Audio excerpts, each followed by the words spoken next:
大家好，我是澳大利亚人，所以我的澳大利亚的口音不好，所以我用英语。Most of my life has been in marketing, advising clients how to reach their consumer or their user. And when I was watching Donald Trump's campaign to become president, and I know this is a controversial subject, so I'm not here today to say I support Donald Trump or I support anyone else. I'm here to give you some lessons that I have taken from his marketing and how I think it should be applied to mobile gaming. In fact, I think his campaign team took some lessons from mobile gaming. So make my game great again is the subject of my talk. So when Donald Trump was campaigning to be president, he focused on the smallest part of our brain.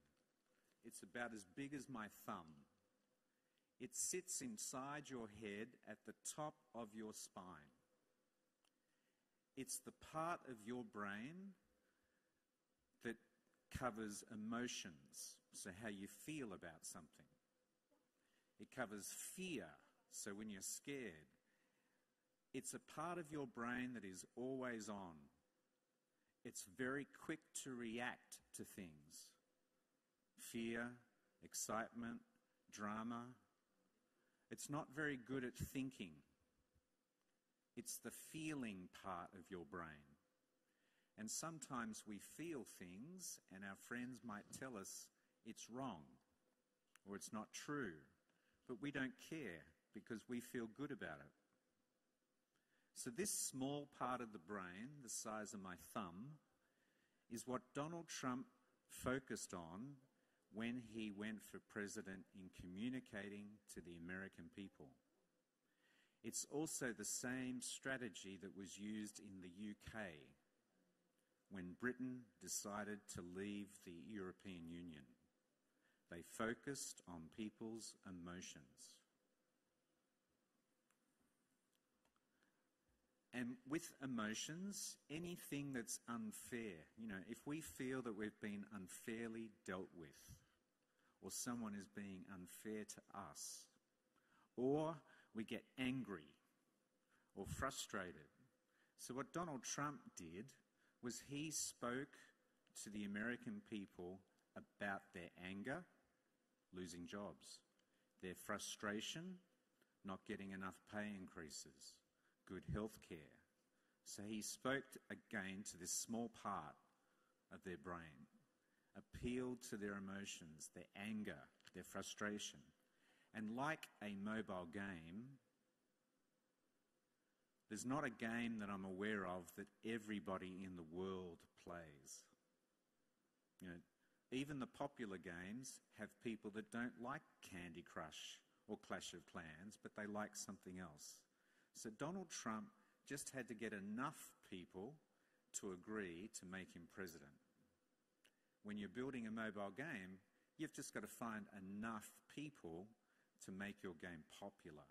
But there will be people that don't like your game.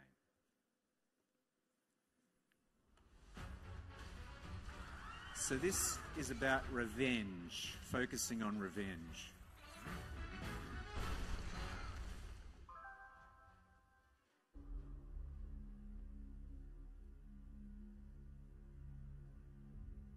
I don't know you, big buffet boy 85.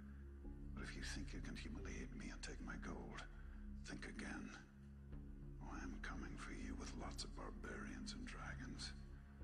I can't wait to destroy your village while you beg for mercy. But you will get no mercy. I will have my revenge. Lion? I have a scone for Lion? Over here. It's, Liam. You will regret the day you crossed Angry Neeson 52.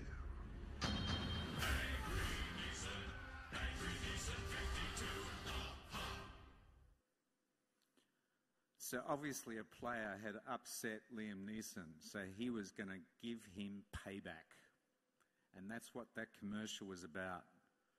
Again, it was appealing to the emotional part of our brain. I'm going to get this player. So that was a commercial that went to air in America for Clash of Clans in the Super Bowl, appealing to people's emotion, the emotion of revenge. I'm going to get you. And again, Donald Trump was encouraging the American people to let's get those politicians that are corrupt. So revenge can be a very strong emotion in gaming. The other thing about this small part of our brain is a sense of belonging. So the groups that we're in, or the clans that we're in, or the friends that we have, is because we feel good being with them. We have this sense of belonging. And I've just put up an example of a popular Chinese game that creates that sense of belonging. Again, it's appealing to emotion. It's not rational. The other thing that Trump kept saying is we need to make America great again. And to do that, we need to take back control. Good games give control to their users. They allow them to take back control, just like Liam Neeson did in Clash of Clans. Okay, you got me, Mr. Player, B52 or whatever his name was. I'm going to get you now. That is all emotion, getting people fired up about your game, just like Donald Trump got people fired up about America. Some hated him, some loved him, but he got them fired up. They had an opinion. He kept it simple.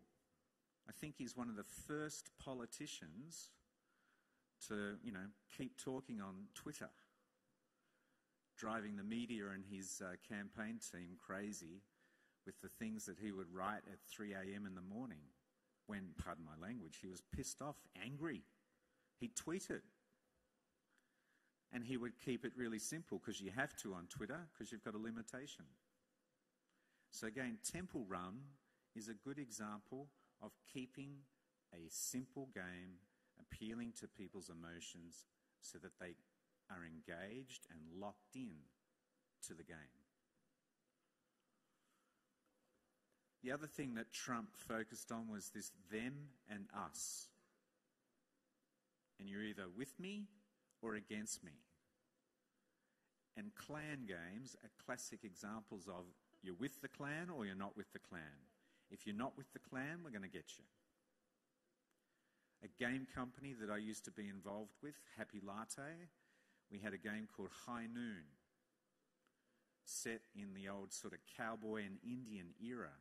But you would be in the main street trying to kill other people in the main street. Because if you didn't, they were going to kill you.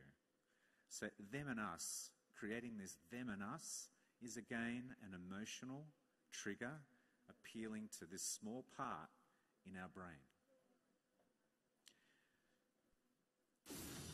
And an example of this from Hearthstone. お疲れ様です社長。お疲れ様です社長。お疲れ様です。お疲れ様です。お疲れ様です。お疲れ様です。社長、お疲れ様です。お疲れ様です。お疲れ様です。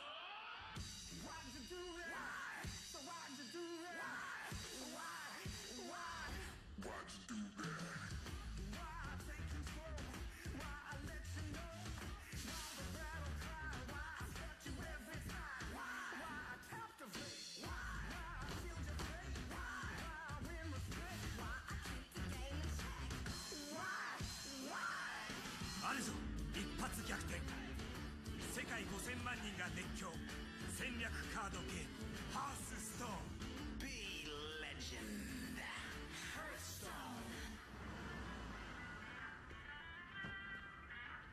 お疲れ様で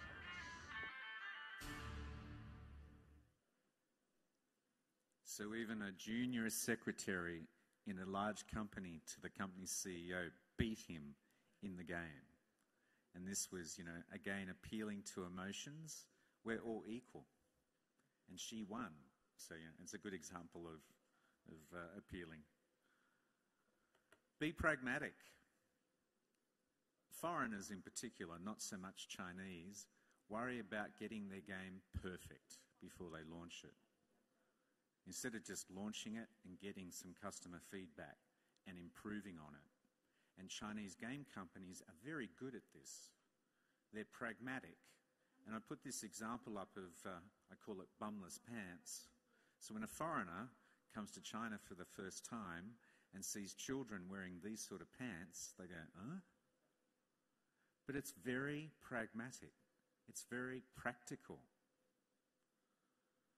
And that's what you need to be in the design of your games. May not look pretty, like this example, but it works.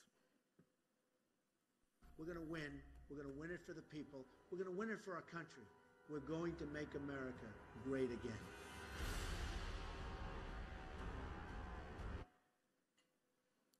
So Donald Trump focused on winning.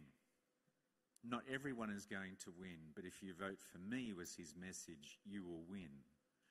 So games that encourage win, I mean every game you can win, but games where there is this really strong feeling of winning. I beat you, I won today. Or he crushed me, what am I going to do to beat him? This is emotion, this is getting people involved and wanting to get more and have more. So wanting to win is a key element. And again, Trump focused on this, and good games have it.